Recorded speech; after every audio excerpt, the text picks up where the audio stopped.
Om Shanti. Good morning. अव्यक्त मुरली 7 जनवरी 2024। बाबा की मीठी मीठी मुरली हम मीठे मीठे बच्चों के मीठे मंथन के लिए। मंथन शुरू करने से पहले स्थित हो जाते हैं अपने समान में। और आज का समान है, मैं एकाग्रचित आत्मा हूँ। तो एकदम एकाग्रचित अवस्था में स्थित हो जाएं। बिल्कुल मन बुद्धि को फोकस कर दें मृकुटी सिंहासन पर और महसूस करें मैं बहुत शक्तिशाली आत्मा हूँ। ये मुरली अव्यक्त बाप दादा के रिवाइज कोर्स 31 दिसंबर 1997 की अव्यक्त वाणी है। मतलब बाबा नए वर्ष पर आए थे, तो मुरली का टाइटल है इस नए वर्ष को मुक्ति वर्ष मनाओ, सफल करो और सफलता लो। मुक्ति किसको कहा जाता है? एक तो दुनिया में लोग बोलते हैं कि जब कोई प्रॉब्लम होती है, कोई दिक्कत होती है, तो क्या कहते हैं, मुझे मुक्ति मिल गई इस बात से। मुक्त होना मतलब फ्री हो जाना। और दूसरा एक मुक्ति बोलते हैं जब कोई आत्मा शरीर छोड़ती है, या कई बार बोलते हैं हमको बार बार जन्म मरण में नहीं आना, मुक्ति चाहिए मुझे। एक होता है मुक्ति, दूसरा होता है जीवन मुक्ति। जीवन मुक्ति का मतलब है जो बाबा ने बताया कि हम जब सतयुग त्रेता में होते हैं तो जीवन है, लेकिन मुक्त अवस्था में है। और जब हम परम धाम में हैं तो मुक्ति है। तो मुक्ति हमें किस किस चाहिए? पुराने झमेलों से चाहिए, पुरानी बातों से मुक्ति चाहिए, पुराने संस्कारों से मुक्ति चाहिए ना। कोई किसी के साथ अगर कुछ हो जाता है तो कहेंगे बस हमें इससे मुक्ति दिला दो, मुझे यहाँ से हटा दो, इसके पास से हटा दो बस, और हमें कुछ नहीं चाहिए। इस आत्मा से मुझे मुक्ति चाहिए। मुक्ति चाहिए मतलब छूटना चाहिए हमको, तो वो भी मुक्ति होता है ना। और बाबा कौन सी मुक्ति दिला रहा है? पुराने स्वभाव संस्कारों से मुक्ति ले लो, व्यर्थ संकल्पों से मुक्ति ले लो, है ना। अपनी जो पुरानी आदतें हैं उनसे मुक्ति ले लो। तो सब बातों से मुक्त बनो। तो आज निराकार शिव बाबा और ब्रह्मा बाबा किसको देख रहे थे? श्रेष्ठ आत्माओं को, नौ युग रचता आत्माओं को देख रहे थे और उनको नए वर्ष की मुबारक देने आए। हम भगवान के साथी होकर के नए वर्ष, नए युग के निर्माणता में सहयोगी आत्माएं हैं। तो बाबा ऐसे आत्माओं को देखता है ना। आप देखो, दुनिया वाले जब नया वर्ष मनाते हैं तो क्या करते हैं? एक दो को बधाई देते हैं, गिफ्ट देते हैं, यही तो करते हैं कि नहीं करते हैं? और भगवान हमें क्या गिफ्ट दे रहा है? नए युग की दे रहा है, विश्वराज के अधिकार की दे रहा है। और यह अविनाशी गिफ्ट बाबा कहता है अटल भावी है, इसको कोई टाल नहीं सकता, अचल है, अखंड है। तो चेक करना चाहिए कि हमें ऐसी गिफ्ट मिली कि नहीं मिली। दुनिया वाले तो गिफ्ट देते हैं अल्पकाल की, वो भी कोई दिल से देता है, कोई मजबूरी से देता है। आप देखो, दीपावली में जो लोग बिजनेसमैन होते हैं कितनी गिफ्टें बांटते हैं, बांट रहे। कोई एक भाई है जिसके पास मैं गया था, फ्रेंड भी है, तो बोला हमारा दीपावली का खर्च कुछ 25-30 लाख रुपए बता रहा था गिफ्ट में। सोचो। और उस समय खास करके लोग स्वीट बहुत बांटते हैं। स्वीट, अब आप सोचो कि उसकी डिमांड इतनी ज्यादा है तो 1 महीने पहले से ही तो कलेक्ट करते होंगे, तो क्या खाने लायक होता होगा? सोचो। और भगवान हमें कौन सी गिफ्ट दे रहा है? सत्य की गिफ्ट दे रहा है, विश्व की राजधानी की गिफ्ट दे रहा है। तो हमें उतना नशा रहता है क्या? लेकिन ये गिफ्ट को संभालना आता है कि नहीं आता है? कई लोग क्या होता है कि गिफ्ट को संभाल नहीं पाते, तो फिर क्या होता है, कोई ना कोई उठा ले जाता है, लूट ले जाता है। बाबा कहता है तुम्हें एक गिफ्ट संभाल कर रखना आता है। ऐसा तो नहीं कोई डाकू आए ले जाए। अब दुनिया के जैसा डाकू नहीं रहता। यहाँ डाकू कौन है? माया डाकू है। जहां अलबेले हुए वहां डाकू कहीं न कहीं से आएगी तो लूट जाएगी। लाग ढीला हुआ आ जाएगी माया। माया कौन कौन से रूप से आ सकती है? आज नशा बहुत चढ़ा, कल नशा उतर जाता है। कल किसी ने कुछ बोल दिया, नशा नीचे हो गया। इसलिए बाबा ने कहा डबल लॉक लगाओ। डबल लॉक क्या होता है? याद और सेवा का डबल लॉक चाहिए, नहीं तो माया अंदर घुस जाएगी। बाबा ने कहा गॉडरेज का लॉक नहीं, गॉड का लॉक चाहिए। और ये ऐसा लॉक दिया है कोई तोड़ नहीं सकता है। कोई चाहे भी हमारे विश्व की बादशाही ले सकता है, सत्य की बादशाही ले सकता है। या मैंने चलो लौकिक जो पढ़ाई की, आपने जो पढ़ाई की, वो आपकी पढ़ाई कोई आपसे छीन सकता है? नहीं। घर बांट सकता है लोग, धन बांट सकता है, जायदाद बांट सकता है, पढ़ाई तो कोई नहीं बांट सकता। जो किया उसको ही मिलेगा। तो सोचो और इस नशे में स्थित हो जाओ। बाबा कहता है कल हमारा राज्य था, कल आने वाला है। आज और कल इसी का तो खेल है। अब देखो आज और कल में बड़ी मजेदार बात है। आज जो कल आने वाला है वो कल जब हम पहुंचेंगे तो क्या होगा? आज बन करके आएगा। इसलिए बहुत सारे लोग इंग्लिश में कहते हैं टुमारो नेवर कम्स।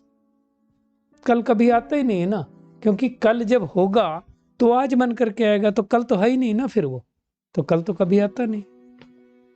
इसलिए लोग कहते हैं कल की तो बात ही नहीं करो।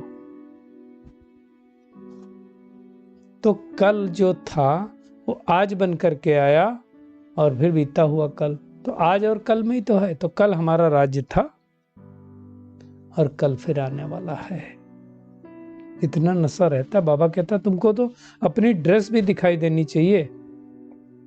तो अब हम सभी लोग दिन भर में एक बार कम से कम, ज्यादा बार करें तो और अच्छा है, महसूस करेंगे कि मैं सर्वगुण संपन्न, 16 कला संपूर्ण, दैवी गुण संपन्न देवता हूं। देवता हूं अर्थात सिर पर डबल ताज महसूस करेंगे।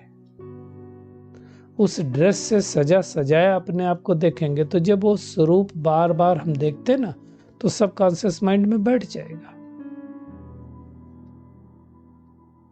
सोचो, बाबा कहता सोचो वो युग कैसा था, कैसे प्रकृति हमारी दासी थी, पहुंच जाए वहां। कैसे जब हम संकल्प करते थे तो बारिश होती थी। सोचो हम चाहते हैं अभी बारिश हो तो बारिश हो रही है। हमारे संकल्पों से पुष्पक विमान उड़ते थे, हमारे संकल्पों से हवा चलती थी। सोचो कितना बड़ा राज्य होगा। जो दुनिया में कहते हैं ना कि प्रकृति के पांचों तत्व पूरे कंट्रोल में थे, तो कैसी दुनिया होगी।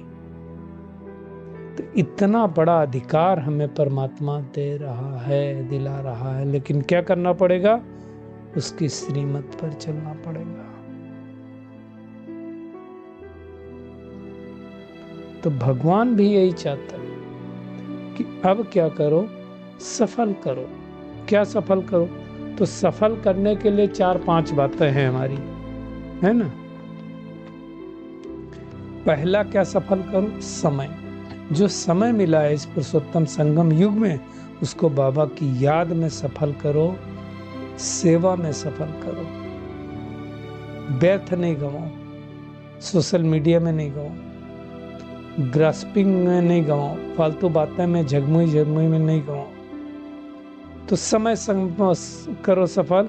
दूसरा सफल करो संकल्प। संकल्पों का ही तो क्या सारा खेल है। संकल्प से तो हमारी डेस्टिनी बनती है। अब देखो, जैसा संकल्प हम करते हैं,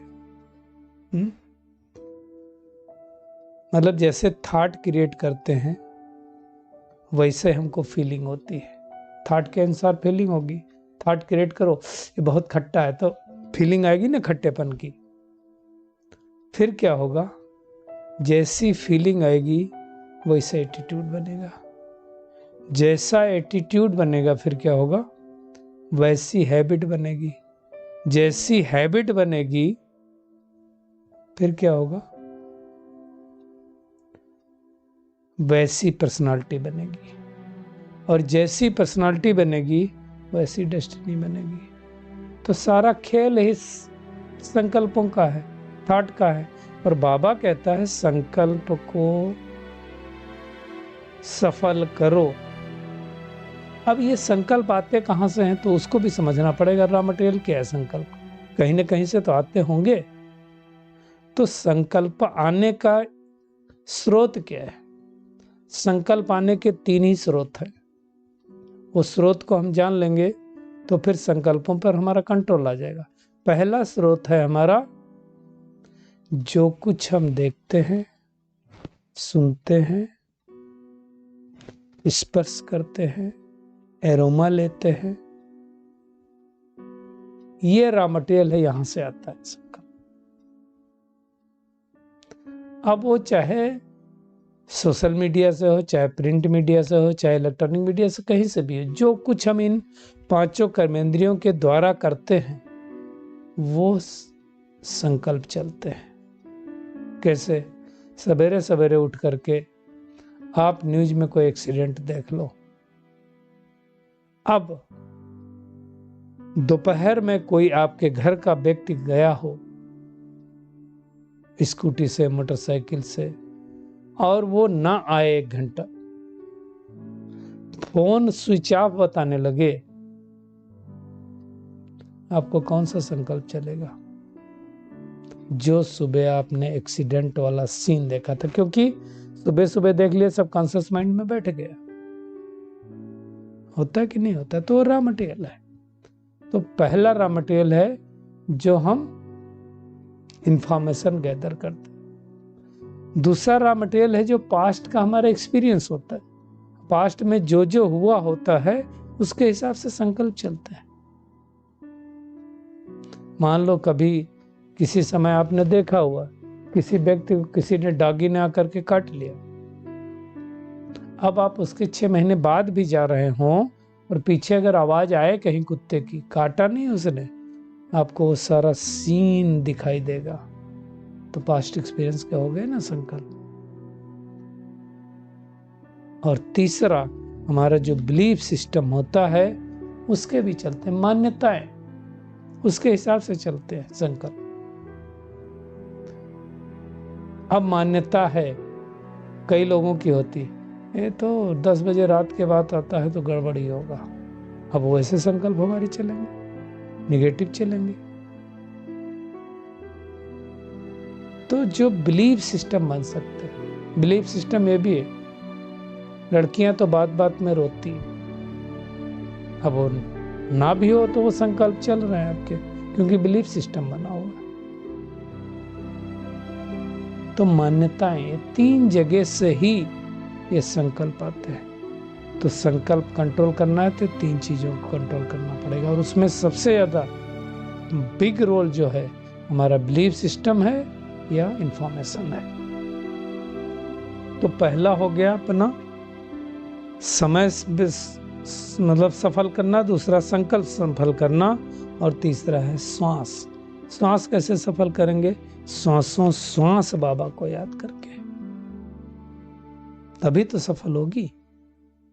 और जब हम बाबा को याद करेंगे, पॉजिटिव थिंकिंग होगी, तो श्वास गहरी होगी, गहरी श्वास होगी तो आयु भी ज्यादा होगी। तो समय हो गया, संकल्प हो गया, तीसरा श्वास हो गया, चौथा क्या है? तन। तन अगर परमात्मा सेवा में लगाए तो सफल हो गया। इसलिए दुनिया में कहते हैं तन लगाया था तो अच्छा तन मिला, मन लगाएंगे तो मन तंदुरुस्त मिलेगा, और धन लगाएंगे तो आपकी 4 धन मिलेगा। तो ये 6 चीजें सफल करना है, समय, संकल्प, श्वास, तन, मन, धन, व्यर्थ नहीं गंवाना है। हमारी बहुत सारी बातें, बहुत सारी चीजें व्यर्थ में चली जाती हैं। तो लीकेज, अगर आप बाल्टी भर करके ला रहे हैं और बाल्टी में नीचे लीकेज हो तो पानी रहेगा नहीं, तो उस लीकेज को हमें रोकना है। एक एक संकल्प, बाबा ने कहा, ये आपकी प्रॉपर्टी।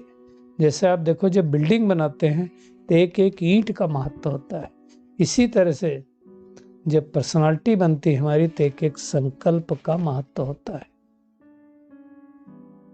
एक संकल्प व्यर्थ न जाए, इसलिए अपना गीत भी है ना, सफल कर लो अपनी सांसों को, व्यर्थ न जाए। तो व्यर्थ नहीं जाना चाहिए, चेक करना है, मनसा वाचा कर्मणा सब कुछ सफल हो रहा है, कितना जमा हो रहा है। ऐसा नहीं कि हम जमा करते रहें और उस बैंक अकाउंट में हमारे जाए ना कहीं और चला जाए, नहीं। सफल करेंगे तो पदम गुणा सफलता का अनुभव होगा। बाबा ने कहा एवर रेडी रहना, सब कुछ अचानक होना है, बता के तो नहीं होगा ना। बाबा ने कहा जितना चाहते उतना जमा क्यों नहीं होता, उसका एक ही कारण बाबा ने बताया, मैं और मेरापन। जाइए रहा, मेहनत किया, मेरी सेवा, मेरा स्टूडेंट, मेरा एरिया, ये जब तक नहीं जाएगा आप आगे नहीं बढ़ सकते। तो क्या होता है, बाबा ने कहा ऑटोमेटिकली वो जमा के खाते से व्यर्थ के खाते में चला गया, अगर मेरा कहा तो। जैसे मैंने पहले भी सुनाया, वर्थ रिपीटिंग, कि रमेश भाई के पास एक बहन जा करके गई और बोली भाई जी मेरे सेंटर पे बड़ी दिक्कत हो गई है। तो उन्होंने बहुत स्पष्ट रूप से कहा, बहन जी माफ करना, हम कुछ हेल्प नहीं कर सकते हैं, बाबा का सेंटर होता तो मैं कुछ करता, लेकिन आपका सेंटर है, sorry I can not do anything. बाबा ने कराया, बाबा की सेवा है, मेरी सेवा नहीं, मैंने किया नहीं, ये वर्णन नहीं करो मैंने ये किया, आज तो बड़ी अच्छी सेवा हुई, नहीं। जहां ये वर्णन किया सेवा का फल चला गया। मम्मा को दादी जानकी ने कहा पुणे में कि मम्मा आज तो सेवा बड़ी अच्छी हो गई। मम्मा ने तुरंत कहा तू तो गृहस्थी हो गई। मैं कहां से आया, बाबा ने कराया ना, करण करावनहार वो, करणहार मैं, तो मैं बनाना नहीं चाहिए। जब इतना अटेंशन रखेंगे तो जितना चाहेंगे उतना जमा होगा। इसलिए कहा सफल कर लो, सफलता पाओ। तो इतना हम सबको ध्यान रखना है। तो आज का होमवर्क क्या है, सफल करना है, मुक्त बनना है व्यर्थ संकल्पों से। आज और कल को याद रखना, कल हम देवता थे और कल फिर से बनने वाले हैं। आज का बाबा का वरदान है, दृढ़ निश्चय के आधार पर सदा विजयी बनने वाले ब्रह्मा बाप के स्नेही भव। एक्चुअली जो लोग दृढ़ संकल्प रखते हैं ना, तो उनके निश्चय की विजय कभी टलती नहीं है। बाबा ने कहा ना, चाहे 5 तत्व या आत्माएं कितना भी सामना करें, लेकिन वो सामना करेंगे अटल निश्चय के आधार पर, समाने की शक्ति के आधार पर उसको समा लेंगे, उसका सामना भी कर लेंगे। निश्चय हिल नहीं सकता है, अंगद के अनुसार की तरह।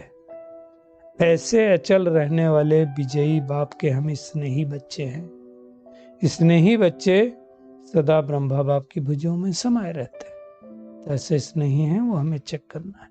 स्लोगन है, सर्व खजानों की चाबी प्राप्त करनी है तो परमात्मा प्यार के अनुभवी बनो। भगवान आकर के प्यार दे रहा, उस प्यार को अनुभव करो। दिमाग के बजाय दिल यूज करो।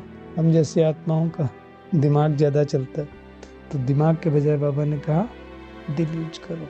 सारा दिन अव्यक्त साइलेंस में रह करके डबल फरिश्ता स्थिति का अनुभव करो। हर बात में, वृत्ति में, दृष्टि में, कर्म में न्यारापन अनुभव हो कि मैं न्यारी और परमात्मा प्यारी आत्मा हूँ।